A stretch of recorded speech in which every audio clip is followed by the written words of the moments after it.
What is going on, Pacer Nation? Welcome back to part 2 of the Mailbag podcast here on your go-to Pacers podcast, Setting the Pace. I'm your host, Alex Golden.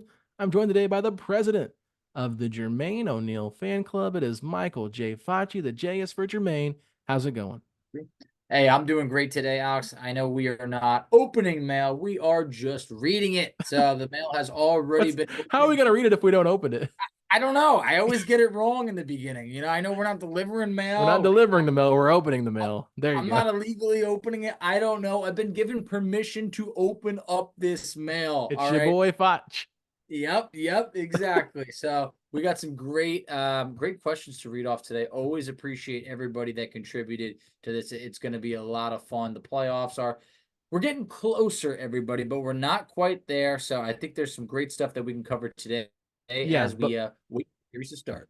yeah, before we get going though, don't forget everybody, merchandise is available in the description below on this podcast, whether you're watching it on YouTube or whether you're looking or listening to it on Apple, Spotify.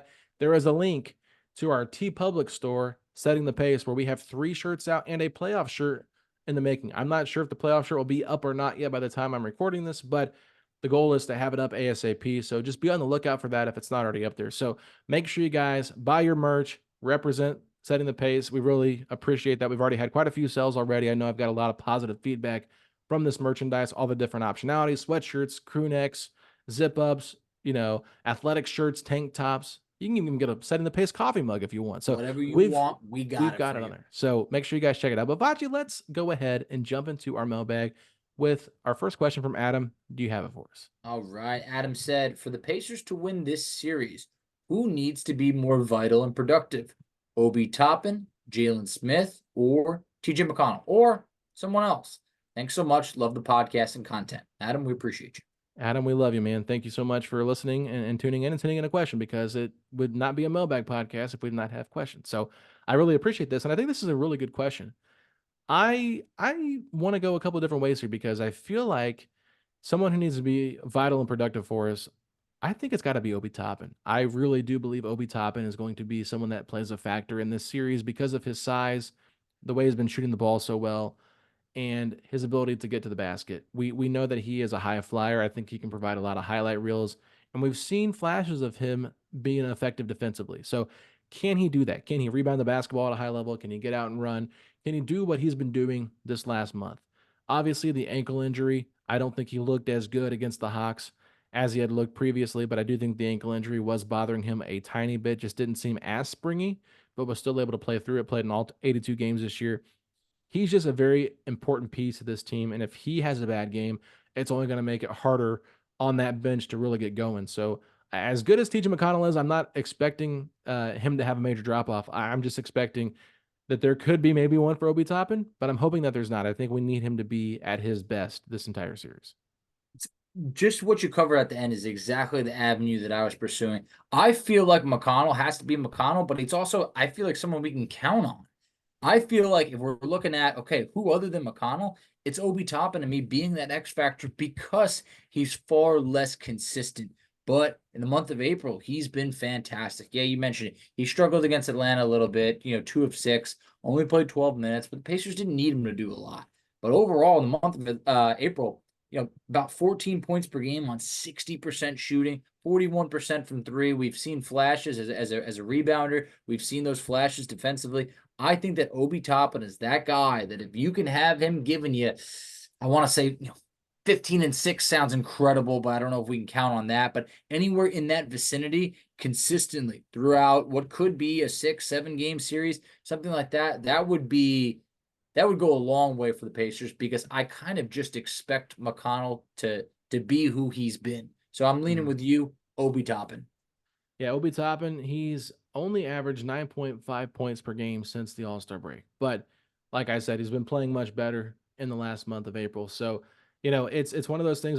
I feel like his size, his athleticism, you're going to need that against the Bucks. And I think you're going to be able to need to get out and run like we talked about on the last Mailbag podcast, just because the Bucks have slowed down their pace a little bit with the way that they're, running things with Doc now versus Adrian Griffin. So I just think that Obi Toppin's going to need to make them pay for playing a little bit more slow footed. And I mean, I thought Obi Toppin did a pretty good job, even in a limited role being the starter against this Bucks. He has history against this Bucks team, so I don't think he's nervous about playing against the Bucks because he's already had success against them. So that's why I think it's got to be Obi Toppin for me. But let's move on to our next question here, Facci. And do you have anything else to add? No, I was just gonna say that also just from a 3-point standpoint, Obi's been really consistent. Ever since December on, he shot above 40% from three in every month. I think the Pacers at times have been inconsistent from three, but he's been someone that I feel has been, pretty good for, one or two made threes on any given night. So yeah, if Obi Toppin can be who we've seen in April, this Pacers team is that much deeper. Yeah, I mean he's shooting 40% since the All Star break, where Haliburton's only shooting 30% from three since the All Star break. So And Neesmith's had his struggles as well from three. So I just feel 33 that for Obi's Neesmith. been that guy we've overlooked at times of just how consistent he's been from 3-point land. But I am ready for that next question, and this is a loaded one from DJ Yeah, Davis. What do you it's got? loaded. So DJ, just to be fair, since you asked like 6 questions in this one, me and Facci are gonna do rapid fire here one at a time. So the first question is, who will defend Dame? I'm saying Andrew Nemhard. Yeah, Andrew Nemhard Looking is the good. correct answer. Mm-hmm. Who will defend Giannis? Pascal Siakam. I think it's going to be a collective group. I don't Oh, think it's of just going to course, be of one course. guy. Yeah. That's just my opinion. I mean, I know it's It, different, yeah. but No, primary defender might be exactly. Pascal, but I That think ain't we're a going to one-man see. job. No, it's not. It's build the wall, and I think the Pacers will build the wall because it worked before. And, So and and he's going to rack up some fouls, so you're going to need to throw your Obi Toppins at him and your Jalen Smiths to be who could afford a foul because Siakam, yeah, you can't be having Siakam in foul trouble at any point, honestly. yeah, and the Pacers really need to do a good job of not fouling Giannis because that keeps them from playing a faster pace. So that's one thing. Now, next question: how much scoring will Haliburton need? If you could be around 22 points per game, I think that's got to kind of be about the minimum. I just think that if there's any scenario Haliburton's below 20, I just don't feel great about it. So let me say 22 or above. I feel like we've seen Haliburton kind of rise to the occasion when the stars are the brightest We for have. him this season. He's still dealing with the injury a little bit. I think that he's going to really embrace the playoffs. We'll have to see how he responds being in his hometown. I think there could be a lot more pressure there for him going back home, but I think he's also excited for this opportunity because of how well he's played against the Bucks. So I think 20 to 22 points a game, if he can do that, that feels pretty good. Now, can Miles keep up his intensity and improve offensively? I really hope so. Look, I think that you're going to get a fired up Miles who's been waiting to get back to the playoffs. When we had Miles Turner on setting the pace, I think in like August of last year, he was talking about how he's been longing to get back to the playoffs.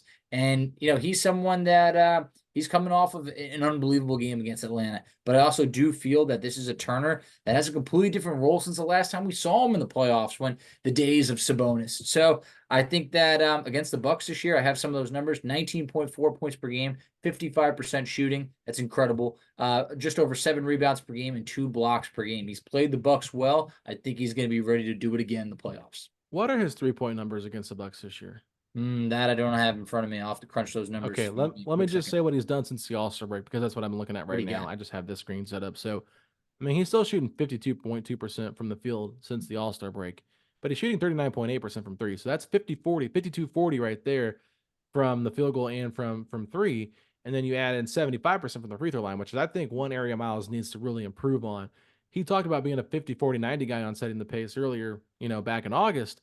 And we haven't really seen that part of the free throw side come into play. I mean, 75% is it's okay, but they're going to need him to be a little bit better. He's had too many times in clutch moments where he's gone 0 of 2 at the free throw line. Now, he did have some massive ones against the Miami Heat. Don't get me wrong. He hit some big ones there, but he's also had some where he's not hit those. But at 28 years old, kind of in his prime right now, you want to see him knock down those big free throws when they matter the most. So, do you have that stat up for 3-point percentage yet? Yeah, so he was 9 of 25 for 36%. That's not bad. That's So not bad. you could live with it. You could live with it. 36% is above average, 3-point shooting. So it's not great, but it's actually better than what he shot on the season. So on the season, Miles shot 35.8% from three. So it's a little bit better. So you could live with it. So yeah, he is shooting better though since the All-Star break, which is good to see. He is heading in Yes. a new, he's rising, in terms of his 3-point percentage. So that's good to see. Now we have 2 more questions, Facci. So almost done with this question. But thank you, DJ, for this question. He said,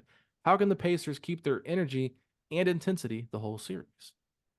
I don't think it's going to be a problem. I think there's a little bit of a history between these two teams from earlier in the year that I think they're going to have that chip on the shoulder a bit. They're a young team. I think Milwaukee has the pressure on them. I think Indiana should have the confidence. I, to be honest, I don't like all the media members picking the Pacers to win. I don't want this to go to their heads. I like when we are the underdog, and I think that this is going to be a team that's going to say, "Oh man, we beat them 4 out of 5 times. We can beat them again." Yeah, I don't think that the Pacers need any extra confidence from the media and picking them. I just think that it's giving more fuel to the Bucks I to completely say, agree. Overall, just paint us as the underdogs. Maybe even yeah, say we have no chance. That yeah. way we're gonna be rubbed wrong. We have bulletin board material. Don't let this go to your heads, guys. Yeah, the Pacers have always done a better job being the hunter versus the hunted. So Definitely. I think they dealt part of the season as being the hunted because of their in-season tournament success and things like that. But they're still going to be the hunter in this series, no doubt about it. I mean, any team that's got Dame, Giannis, and Middleton, like their goal is to make the finals. I understand the Pacers' goal is the same, but nobody's going to be like, oh my god, the Pacers screwed their whole entire season up by No. getting knocked out in the first round by Milwaukee. If Milwaukee loses first round to the Pacers, it's going to be like Bucks got to blow it up. You know, Exactly. it's just one of those things where it's like you just know the narratives aren't going to be that strong for the Pacers. So I still think they're young. They're still trying to prove themselves. They're still the hunter, but I think that's a thing there. So, just to kind of piggyback off that question, how can the Pacers keep their energy and intensity the whole series? It's the playoffs, man. What else you need to know? Like, You if better they be can't ready. keep up their intensity and energy for the whole series, like then they've got to play hard issue, which is not a good thing to see for the Pacers, especially come playoff time. So I think that one's pretty self-explanatory. But the last one here, he wants to know what are our thoughts on the Prophet? Is it Malik Beasley? Malik It Beasley's was. comments? Yeah. Yep, Malik Beasley. Yep. So the comments were, look, Beasley felt that hey, these teams would meet again, and quote, it won't be pretty for the Pacers. So I think, what else could he say after we beat them 4 out of 5 times? You got to come up with something. I mean, you can't just roll over and be like they're the better team. But I think that right now it's up to see can the Bucks back it up. And if anything, look, I don't like I said before, I don't like the media picking us. I think the Bucks should feel like, all right, you know what? It's time to go out there and show them who we are. Will they? I just don't know. But at the same point, I'm not looking into those comments. What else was he supposed to say after we really took it to him in the season series? I like the confidence. I like the confidence in his Gotta team to have be it. able to say, you know what, regular season doesn't matter to us. We're a playoff team. We're a championship level team. And I think at that moment, nobody could really disagree with him. I think that by their play on the court, you would say, well, you shouldn't be the guy saying that because you're kind of the added fifth guy to the starting lineup. This is more of Giannis and Chris Middleton and Bobby Portis and Brooke Lopez's team. And you throw Dame in there too, but Dame's never really won anything either with that group. So I think that it's one of those things where Beasley was an Adrian Griffin guy going back to his days in Toronto. Went to Sacramento, had some nice moments there. Like I've always liked Malik Beasley as a player for the most part. I will say I don't think he was worthy of being in the 3-point shooting contest. That's all I got to say about that. Like that was just whatever. But I mean, if he's the guy kind of stepping out and saying things about your team, like you've heard a lot of stuff from Tyrese, but that's about it. And so it's like, who are the people in the media talking about it the most? Tyrese and Malik Beasley. Like that's the rivalry we're getting. We don't want that. So, everyone on especially on Bucks media was really having a great time whenever Tyrese was going through the struggles and people were like, oh, remember Dame said you're gonna be humbled by this and blah blah blah blah blah after the in-season tournament game. There's a lot of bad blood. And Malik Beasley just talked about his experience of like when they've been swept in a season series, how they play that same team in the playoffs before. So we'll see how it plays out. I'm not predicting anything right now, but I think that Malik Beasley, be careful what you wish for. That's very true. You're in a whole healthy dose of these Indiana Pacers. But next question is from simply known as Josh. Josh says, do you think Myles will feed off of the Hawks game and ambitions to be back in the playoffs and continue this hot streak? So kind of a little bit of a similar question that we had before. What do you got for us? Yeah, I mean, I feel like Miles is locked and loaded. I kind of said that earlier, but I just feel like he's at this point in his career, he wants to win bad. He wants to win with this team. He knows that he's got a great opportunity here with Tyrese and Pascal to have the best chance at a playoff run that he's ever had. The furthest Miles has ever gotten is in 2 7-game series. One with the Mm-hmm. Cavaliers when Victor Oladipo was here, and then one against the Raptors when he was the power forward. A youngin. Yep. Yeah. So he's seen it as a rookie. and now he's here in year 9. He's ready for it, and you could tell by the way he was just so mentally focused for that Hawks game. The way he came out there and grabbed the mic and greeted the Pacer fans, like he loves it here. He wants to win here. He wants to be good here. So you know what? I think that he can build off of this. I think the matchup will be very important in terms of who is guarding him and how they can attack that pick and roll, pick and pop game. If it is Bobby Portis, I think it'll be more difficult for him to get as clean of looks as he would had he been going up against Brook Lopez. Now they could still go Brook Lopez on him, but I'm kind of anticipating that they don't do that. But if they do, then I think Turner will just abuse that early on in that playoff series. Yeah, I think this is a Turner that's going to the playoffs with a lot of confidence, but also the obligation to be the veteran on this team. When we talk about the Myles Turner that we just saw against Atlanta, that was one of the best Myles Turners I have ever seen before. Like you talked about, locked in. He knew what was at stake. He has become a man since the last time the Pacers made the playoffs. He was like I said, a youngin' before. He's a man now. So a lot's changed. I think he's going to be ready, but I'm excited about that. But there was a part 2 of this question. He says, does Haliburton look to score first instead of pass? Depending on how the supporting cast of the Pacers are performing, of course. I think if Myles and Siakam keep it up, we're good. What do you think? Yeah, I mean, I think Haliburton has to be smart and pick and choose his spots. I think he does a very good job. He's very pass first minded anyway, so he's going to look for his teammates before he starts scoring. But I think against Milwaukee, he's had such success scoring already. Does he kind of get into that, not a trap, but does he get into that situation again where it's like, okay, they haven't made the proper adjustments. He's getting the space that he needs. And we saw where he's able to kind of get off early when he does have enough space. I'm trying to remember the game that he did get off really early, and I talked with Caitlin Cooper about it, I think, and it was just like they were just really slow to react and they gave him so much space. It might have been the Nets. I can't remember, It but was the Brooklyn Nets game. He had like 14 points in the first quarter yeah. and was just absolutely cooking. And it was not the one that I went to because he struggled in. But yeah, it was definitely that Brooklyn Nets game. Yeah, so I think it really just depends on the matchup. And if he gets open looks and he gets going early, like I think he'll definitely look to score if his shot's falling. But I also think that he's going to understand, like, okay, I need to get Pascal the ball more here. And Rick, I think, is going to be in his ear a little bit more than maybe he was in the regular season. I think Rick is going to be like, okay, play your game, but let me kind of help you get, get through this a little bit because I've been here before. If I'm seeing something, I'm going to say a little bit more maybe than I had before. So I'm expecting Tyrese to have a good balance. I'm not expecting him to be like overly more of a scorer than a passer. I just think he's going to pick and choose his spots as the series goes along. He's naturally a pass first guy. We all know that. But in the second half, he says, all right, I got to step it up offensively. He knows this too. He said this on the Paul George podcast. A lot of times he'll, look at the box score at halftime. He'll see he only has, 3 or 4 shots. Maybe he's like 1 of 4. And then he's like, all right, I need to be a scorer. And he goes out there and he is more aggressive. We need to eliminate the Tyrese has 3 or 4 shots in the first half. That can't happen. I think that he needs to be more aggressive, but not get away from his game because he knows he's the one that gets his teammates really up and running. He's the guy but you get the ball to Myles Turner early and he makes that first shot. He's a different guy. You feed Siakam early, you really get him going. Like he needs to get his team going, but I also think it's important for him to be someone that is averaging, I would say, he's got to be putting up at least, I think, 15 shots per game or be top 2 in shot attempts for this Pacers team. There can't be games where he's like 4th in shot attempts. It's one thing if, just like the question asked, if Siakam and Turner have it going, okay, that's great. Yeah, you could be more of that 3rd scoring option. But I don't want to see it's like Aaron Nesmith has more shot attempts than Tyrese Haliburton. So does Turner and Siakam. And next thing you know, it's just like, what's going on? He's got to look for a shot, but not get out of what makes him the point guard that Team USA wanted because he is one of the best distributors that this league has to offer. Yeah, and to be fair, he has still been up there in terms of field goal attempts. He was Yep. second since the All-Star break, just behind Pascal Siakam. Pascal Siakam averaged 16 shots a game, Haliburton 14.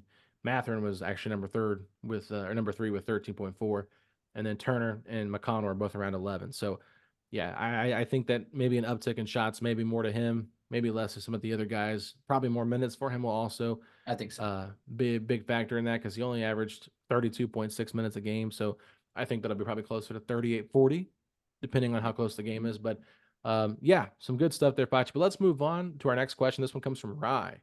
He said, "What will Giannis' average free throw attempts be? How do the Pacers fight through this incredible, glaring bias against them? Why does Ty seem afraid to shoot the ball all of a sudden?" So, three-part question there, but just kind of answer those one by one. Yeah, I mean, look, Giannis averaged 17.4 free throw attempts against the Pacers. It's a lot. That's enough to Look, watch Ben Hur twice. yeah, I mean, look, in his career high, 64-point game, he shot 32 free throws. So obviously, you take that out. The Pacers did a better job, keeping Giannis off the line. But you got to imagine and you hope that there's going to be a little bit less of a whistle in the playoffs. I think that you're still probably, unfortunately, going to be giving up double-digit free throw attempts to Giannis. But could you keep him around 13 free throw attempts? 12 to 13 to me feels like, okay, it's not this biased whistle. Giannis is just going a line. When he shot 32 free throws in that game, it felt like there was nothing the Pacers could do. Now, here's the bad news for you. Indiana averages the most fouls committed in the NBA. Yeah. So I think that it's sometimes we think the whistle is biased.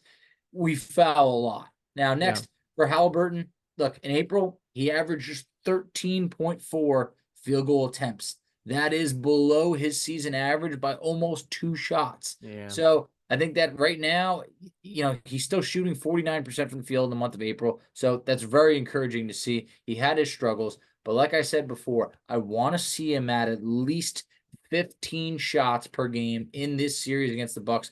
It's just 1.5 more shots. It's not a lot to ask, but I want to limit those games where Tyrese only has 12 field goal attempts, because to me, that ain't enough in the playoffs for your star player. No, that's a great point. I mean, I love what you brought up about Tyrese's field goal attempts as well, just being down. And you can tell, a little timid. I think sometimes the games have been kind of blowouts. Like the one Yeah, against the they're Hawks winning. was so bad.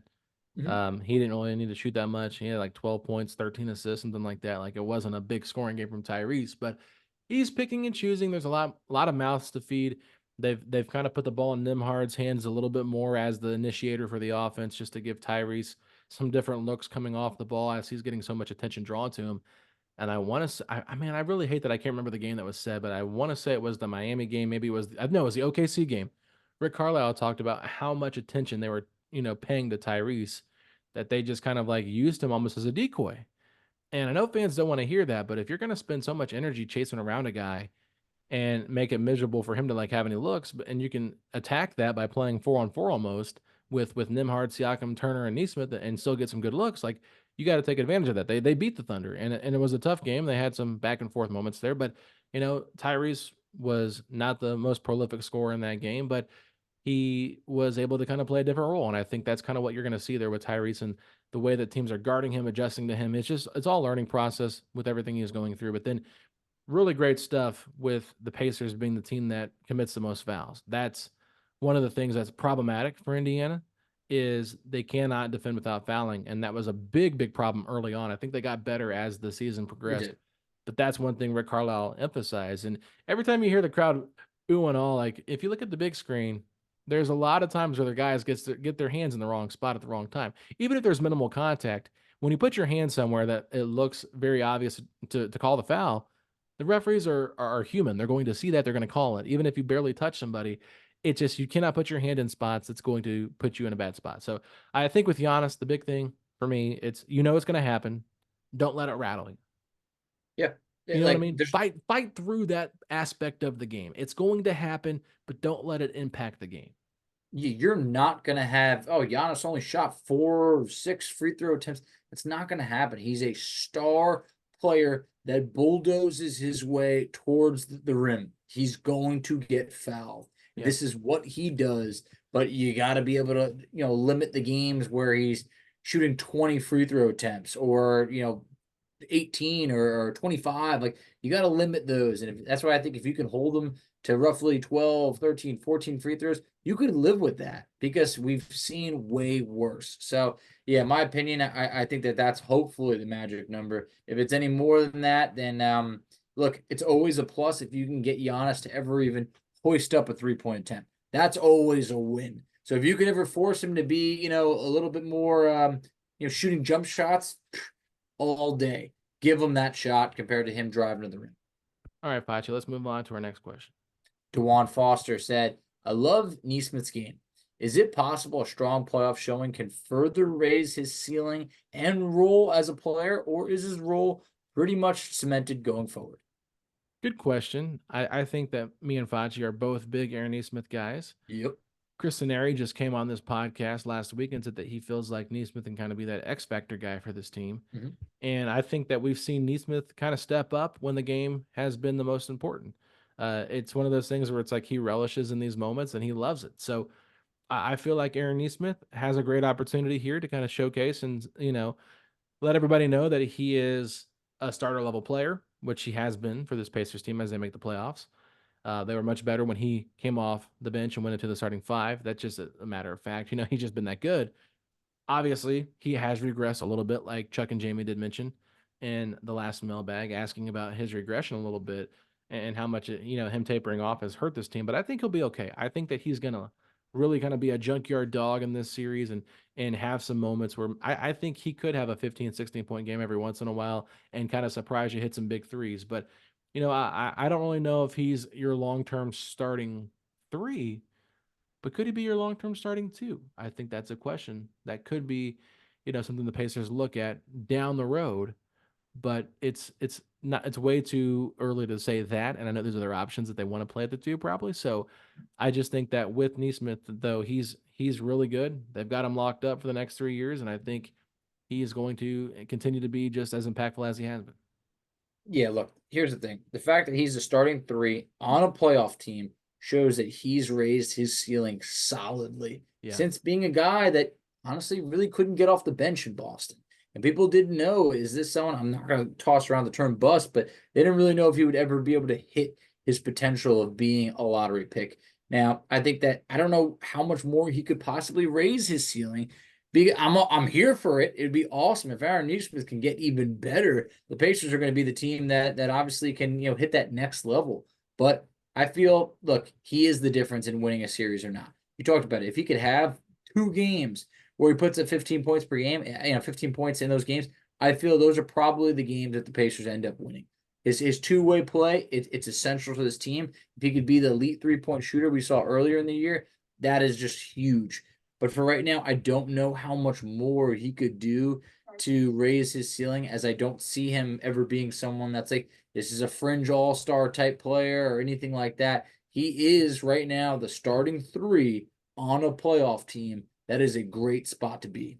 Absolutely, Fletch. I don't think there's anything else we can say on that. Let's move on to number 14 here of our mailbag questions. This one comes from David Cole. David Cole has come on this podcast a few different times and helped me out when Facci has been out. So, David, thank you so much for your questions. He did say I did send you a lot of questions, so I'm sorry for all of them, but I wanted to give you guys enough content. And I said, you know what? You can never have too many questions. I'd rather have too many than not enough. So, sent me 4, kind of broke them down, but let's start off here with the first one. He said, "What do you think are who do you think are the X factors for the series, and what is the most important one-on-one matchup you're watching?" Look, you could go a lot of different ways with X factors. We've kicked around Obi Toppin before. We just talked about Aaron Nesmith. You can make a strong argument that Aaron Nesmith could be the X factor because you know that it's like, hey, he's a great two-way player. If he can play well on both sides, I think that could be very well the difference. So I'm going to say if Nesmith can be the fourth guy, like you know what you're going to get at Haliburton, Siakam, and Turner. If Nesmith could be your fourth guy, I really think that he's the X factor. I also think you can make a great argument for Obi Toppin. Okay, for my X factor, Facci, it's someone we haven't really talked about. Oh, what do you got? I'm going with Andrew Nimhard. I I think think that's Andrew fair. Nimhard is going to be the X factor in this series. Now, I did say on Twitter that I think Obi Toppin could be the X factor or will be the X factor for the Pacers in a playoff series. I still believe in that. I think he could be the X factor, and I think that's going to be a popular pick. But I think Andrew Nimhard to me makes more sense as the X factor because he's got the responsibility of stopping Damian Lillard, slowing him down. And if he can be impactful and not get in foul trouble, and really make it difficult for Dame. It's not an easy task, but Andrew Nimhard has done such a good job. Like, I go back to that Cavs game and I just watched the way he defended Donovan Mitchell and Darius Garland. And I know they scored their points on him here and there, but like when you have great players going that nuclear offensively, like it's hard to stop anybody. But the Pacers have no other options really on Damian Lillard besides Andrew Nimhard. Yeah, they could put Neesmith on him at times, but I'm not trusting that. I just think that you need more of a slithery, smaller guard that can do that. I think he's going to lock in. I think he's going to be locked and loaded. And I know people get mad about his offense. I'm not expecting him to be very much of an impact offensively, but I do think that there's going to be times when he hits some big buckets when you need him the most, especially if the Bucks try to go zone, because we've seen how the Pacers have attacked that zone, and Nimhard was huge in that game against the Bucks in the in-season tournament when he was kind of playing that middle of the zone thing. He had like 6 points there in the fourth quarter that really helped get the Pacers some separation in that game. So I think people kind of forget about that. And I know that I'm a Nimhard guy, but I do believe that he can have an impact in this series and maybe use this playoff series to kind of catapult himself into more of a wow, we've been sleeping on this guy as a defender. It's very possible. And look, he was giving Lillard fits before he got hurt in that in-season tournament. So I think that Andrew Nembhard has a very tough assignment, but I also feel like where would we be without Andrew Nembhard? I don't know who would be consistently thrown out. You make an argument for Neesmith, but I just feel like it gives the Pacers that extra dimension, knowing that you feel good about him. Not to say to lock up Dame, but to give him just tough defensive matchups. So, and then the other part of that first question was most important one-on-one matchup. I would say, look, Pascal Siakam versus Giannis. I really do think that is a key matchup. We talked about Siakam's not going to be doing it alone, but I do think that is something that if Siakam can hold his own to a good extent and be able to keep Giannis, 30 points or below, I think you feel good about that. But if things don't go wrong and Siakam has his hands full, he's getting in foul trouble, the Pacers are going to have a lot of trouble. Okay, I'm gonna zag a little bit more than this one. I'm going Patrick Beverly versus Tyrese Haliburton. It's a big matchup. I think it's a huge matchup because of what Patrick Beverly and Tyrese Haliburton have. They've had a little beef. Obviously, we know the tie game winner over the Bulls. That's in our intro for this podcast. So that's a big, big moment in Tyrese Haliburton's career. That big game winner he had. He was talking a ton of smack to Pat Bev. Pat Bev and him have had some back and forth on their podcast type things. And, I remember Ty was on JJ. I was like, I don't even know why Pat Bev was talking. So we know Pat Bev is a dog. He is someone that we have both appreciated. I think we're going to hate him in this series I'm sure because he is going to probably foul the crap out of Tyrese and he's get going to away do with everything he murder. can to get under his skin. Yeah. And one thing that Pat Bev is good at too, like he can knock down open threes. So if Tyrese is guarding him, Tyrese cannot leave him open. So Tyrese is going to have to do a good job defending Patrick Beverly as well, because I think that's who he's going to probably get matched up with based on who they're starting. And if Patrick Beverly still starts, but I'm assuming he will, they'll bring Malik Beasley off the bench. But that is one matchup I'm really interested to see just because their rivalry, how much does Pat Bev kind of influence this series a little bit with his jawing? And, does that amp Tyrese up? Can that be, the Haliburton heckler that, we saw in Cleveland? Could Pat Beverly become the Haliburton heckler that doesn't get in Tyrese's head in a negative way, but it only fuels him to get going? Haliburton heckler, man, that is not someone that we like. So No, yeah, but I will that say this. If Halliburton does, enjoy getting heckled like we saw Reggie Miller used to do, I would dare a Pacer fan to dress up in Bucks gear, go to Milwaukee, call yourself the Halliburton heckler, and just talk trash to Tyrese the whole time. But on the inside, you're cheering. It's all for the love. It's all for the good of the Pacers. But you're doing this to get Tyrese going. I think that could be a very fun storyline, and you would get famous. Hey, I would like one of those situations where, Haliburton's able to point to the crowd and say, you did this, just like he did earlier in the year. So that'd be a lot of fun. We'll have to wait and see what happens. But there was more to this Yes, question. yes. It's What it's, do you it's a got? good question though. So it said David wants to know, what do you think goes right or wrong if the Bucks lose this series? So if the Bucks win this series, what went right? If the Bucks lose this series, what went wrong for Milwaukee? I would say, if the Bucks are to win this series, I think it's Dame torching us. I think that Giannis is going to be Giannis. You don't ever expect to shut him down, but the Pacers really bottled up Damian Lillard in those games. So Lillard actually missed a game. He only played 4 of the 5. But Alex, he shot 32% in the series. I ain't talking from 3. I'm talking from the field. He struggled, and there was not one time during that series that I felt impressed by the play of Damian Lillard. So I think that if the Bucks are to win, it's Lillard being who Lillard's been in the past compared to the guy the Pacers saw earlier this year. And then on the Okay. flip side, Yeah. for the Pacers, if they're to win, I think it's just look, they're gonna have to. It's gonna have to be a collective effort. It's gonna have to be 1 through 9. I really think it's gonna be that Haliburton. You need a big three. You need Haliburton, Siakam, and Turner. I think if one of those guys doesn't show up, I just don't know if our top two players is enough to really get it done because obviously you got Giannis, you got Dame. You don't know what type of Chris Middleton you're going to get, but you also have good role players in a Brook Lopez or a Bobby Portis or Beasley. There's good guys out there. I think it's going to have to be a collective effort for the Pacers to get it done. At minimum, their big three. Yeah, I think that for me, if the Bucks win this series, what went right is Chris Middleton is who vintage Chris Middleton, because I think Chris Middleton kind of was a difference maker in not being fully healthy in a bunch of these games, being on a minutes restriction. And, when he was out there, like he was getting buckets. And I mean, I feared more when he had the ball in his hands than when Giannis had the ball in his Good hands. So, shooter. and he's clutch. And that's one thing. Like he gives me like what the Pacers out of Danny Granger. I think that's what the Bucks think of Chris Middleton. That's Yeah, kind of how I probably see pretty fair. that player there.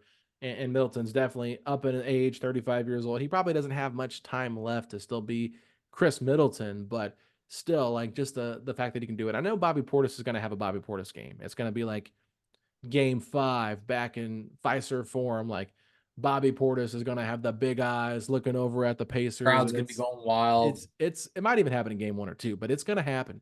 Bobby Portis is going to have a game in this series, and you're going to have to be able to withstand that. So I just think that if the Bucks, they win, it's Chris Middleton. If they lose, I think it's because Dame Lillard can't get going. I really do. I mean, he Yeah. hasn't gotten going since here. You got Stephen A. Smith saying he doesn't want to be in Milwaukee, stuff like that. I mean, there's a lot of crap going on. Who really knows what's happening with Damian Lillard? But you do have to just always worry about him. So flip side for the Pacers, I think they win this series if Tyrese is great. I mean, if Tyrese Haliburton can get back to who he once was, I think they win this series probably in 6. But he has yet to prove that. So and that means Dame's gonna have to defend somebody, right? You're gonna have to make Damian Lillard defend, and he's not a good defender. So how can you do what the Bucks might want to do to Tyrese, to Damian Lillard on the other side, and really put him in a bad spot? But if the Pacers lose this series, I think it just comes down to not ready for the big moment yet. Maybe I think that the inexperience of this team could catch up with them, and they start having a little bit of doubt. They get that seed of doubt in their mind just because they have a bad game or something like that. They haven't shown to be that all year long, but it is different when you're in the playoffs. It's a higher intensity. And, if Tyrese's shot isn't falling, he's not getting foul calls that he wants, how does he adjust? Does he let the officiating and the Bucks, being bullies in one of these games impact the way they play for the whole series? I don't know, but I don't really see this series being lopsided one way or the other. I think it's going to be a very tight series. 6-7 games is how I feel this series is going. At minimum, I think this is a 6-game series, either side. I think a lot depends on Giannis's health. If Giannis misses game 1 and the Pacers steal one in Milwaukee, that could change the whole entire series. So there's a lot of different ways you can go about it. Many different things need to go right for both teams. But that's where it's always fun to hear this type of question. Also hear from the listeners of the show, because there's many key points that Alex and I did not cover. We want to hear Sure. them. But for the last question that we have, it's obvious one. Hopefully that's how you Yeah, pronounce it it. was an email that I got, and there wasn't a name attached to it. That was the name Okay. of the email. Obvious one. Well, obvious one. During the season, Ty had very prolific scoring games against the Bucks. With his recent lull in scoring, do you think this could hamper the Pacers' potential to win the series? Will this also open up more opportunities for minutes for TJ because of his recent boost in scoring numbers? Same question for Nemhart. Yeah, I mean, I kind of just said that Tyrese needs to be really good offensively, and we've talked a little bit back and forth of how many points we think he needs to score. But if he's not able to really put a hurting on the Bucks with his offensive firepower, the Pacers are going to be in a much worse spot. They cannot win this series unless Tyrese Haliburton has a good offensive series. So that is number one. Number two, TJ McConnell is going to play as many minutes as Rick Carlisle needs him to play, because he's only averaging about 20 minutes a game for the season, especially since the All-Star break around 19.6. You might need him to play 25, 27, because he might be, your fourth best player in a game. If he's getting looks and they're not able to stop him because of his ability, like then you're gonna really just need to rely on him a little bit more, playing with Tyrese a little bit more. But Nembhard, the offense, it's I don't really know what to think of Nembhard's offense at this point. I think it's kind of more pick and choose. He needs to be a little bit more careful with what shots he takes, more selective, because there's been some times where I'm like, okay, did you really need to take a 3-point Some of shot those 3 feet? 3-point shots are sketching me out a The little deep bit. ones, he's shooting a lot of deep ones too, Very if you've deep. noticed. Yes. So if he hits them in rhythm and he takes them in rhythm, I have no problem. But the ones where he's kind of setting there, like he catches it, he waits for a minute, and then he shoots it. It's like, okay. I like when he drives because Mhm. he's very good at driving, creating, and then finding the open guy. There's times when I've seen Nemhard actually do that, and he's looking for the pass when he actually has a wide open layup. So I think that if he can just be a little bit more selective with his shot, that's going to be helpful. But they're going to need Nemhard to score. Like he cannot be a non-threat from outside. Like I know he's not shooting the ball particularly well, but it's interesting. He is shooting 37% since the All-Star break. So Yeah. if he can still shoot around that, like that's pretty respectable. But not a lot of not a large sample size because he's only taking about 3 attempts per game. But you want to see Nimhard be aggressive offensively, but not taking bad shots. Yeah, I mean, I mentioned it last episode that Haliburton was averaging about 27 points per game against the Bucks. In 2024, he's averaging about 17 points per game. So he does need to step it up, but that's where you're hoping it. He can be around 22 points per game. You feel really good about that. As it relates to TJ McConnell, it's crazy how consistent Carlisle has been with his minutes.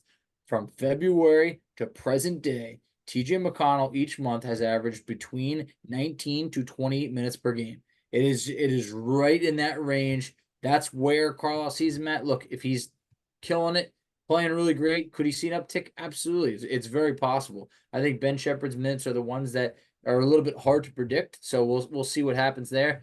Could Nemhard snag some of Ben Shepherd's minutes at times? Yeah, it's definitely possible. He has a tall task defensively. You need him out there. And I think that look, they're both young in their careers. Nemhard's second year, Ben Shepherd's first year, first playoff appearance for both. So that's not to say that Nemhard's been on this stage before, but I think he's just a little bit more trustworthy at this time. So I think that TJ McConnell, I don't see him going from 20 minutes to 28 minutes. It could be a couple more minutes here or there. But for Andrew Nemhard, scoring wise, like you touched on before, I just think if he can give you 10 points per game consistently and bring it defensively, I think you feel good about that. Yeah, be a little bit more selective on these threes that you're taking. That's really my only knock on him. But I think overall, yeah, Haliburton's got it. If he could be the guy who he was earlier against the Bucks, you feel great about it. But could you come somewhere in the middle, somewhere around 27 points per game? It is that 20 to 22 mark. That would be, I think that could be good enough if the Pacers can play their style of ball. Absolutely. I think it's going to be a fun series. We got a lot more to talk about. We're going to be back Oh yeah. tomorrow with our official preview, which is going to be a little bit more structured, not just answering your questions. But if there's anything that we did not answer that you wanted us to answer, or if there's any other comments you want to throw our way that you think is very important in terms of like what this series could bring, let us know in the comment section below on social media or on our YouTube page. We want to hear from you guys. But Facci, I think that's going to wrap it up for our Mailbag podcast. So go ahead and let everybody know where they can find us at on social media. Absolutely. So you can find us on Twitter at PacersPod STP. You can find Alex on Twitter at Alex Golden NBA. I can be Yes. found on Twitter at _FACCI. You could find us on Instagram at PacersPod STP. You can find us on Facebook, Setting the Pace. You can find us on TikTok, Setting the Pace. And Alex, tell them where they can check us out on YouTube. Ladies and gentlemen, you know where to go. Go to youtube.com/setting the pace, a Pacers podcast. I know it's a lot, but it's not that hard to find us. You can probably just type in setting the pace or set the pace, whatever. Pacers podcast. We're going to be in there. We're easy to find. Google us, Shaq always says, Google me. Well, Google us. We're out there, baby. We've We been out there are. for 5 years. We ain't going nowhere. It's your boy Foch. It's your boy Alex. I always laugh when I hear you do that ad read where you say, it's your boy Foch. Yep, You that know, is I. yeah. You That know is what I. rhymes with Foch? Not much. Crotch. That's all I I think mean, about. I mean that's you, not me. What So else rhymes with Foch? I'm just trying to think not of not anything. much. I mean, yeah, Scotch. no, There you go. yeah. Well, there it Anyway, is. I'm just kidding. I had to give Facci a hard time. It's been a long mailbag. We've recorded this all on one day, so That we have. just got to give him a hard time. But anyway, no, we're really excited about stuff. Obviously, like I mentioned earlier, please go to the T Public link in this description below. Find our merchandise. Buy it if you like it. If you don't like it, hey, you know what? Tell us what we can do better. We want to get stuff that you guys want to wear, Love the represent. feedback. So we just want people to rock the merch. And thanks again, Jolie Carroll, for all of the great graphic designs. Really appreciate her work and all that she does for us. And yeah, other than that, Facci, I'm ready to send us home. So if you're excited that the Indiana Pacers are just a few days away from being back in postseason action, then hit me with those 3 words. Let's go Pacers.